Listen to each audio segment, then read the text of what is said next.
ഇതാണ് കേട്ടോ നമ്മുടെ വഴുതനങ്ങ മരം.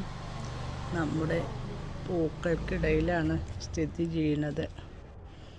അതെനിക്ക് ഭയങ്കര ഒരു വിഷമമാണ്. പൂക്കളുടെ ഇടയിൽ വഴുതനങ്ങ മരം വന്നപ്പോൾ അതെൻ്റെ അസ്സേ സൂത്രത്തിൽ ചെയ്ത പണിയാണ്. എൻ്റെ പൂക്കളുടെ നനയോടൊപ്പം വഴുതനങ്ങയുടെ നനവും നടക്കുമല്ലോ. 4 വർഷമായി ഇവൻ എൻ്റെ ചെടികളുടെ ഇടയിൽ കൂടിയിട്ട്. ഇനി ഇപ്രാവശ്യം ഞാനത് അപ്പുറത്തേക്ക് മാറ്റിയിട്ടുണ്ട്.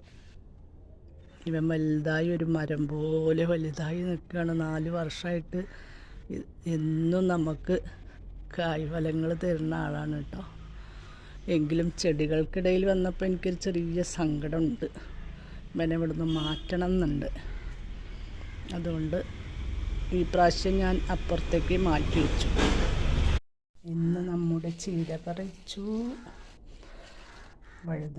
നമ്മുടെ വഴുതനങ്ങ, പിന്നെ നമ്മുടെ പറമ്പിലുണ്ടായ വാഴപ്പഴം. ഇതൊക്കെയാണ് ഇന്ന് കിട്ടിയ അതിഥികളാണ്. ഇന്നത്തെ അതിഥികളാണ് നമ്മളെ വീട്ടിലേക്ക് ഇന്ന് കിട്ടിയതാണ് ഇവരെല്ലാവരും. ഇനി നമുക്ക് ഫിഷാണ് ഇന്നത്തെ കറി. ഞാൻ വറ്റിക്കാനാണ് പോകുന്നത്.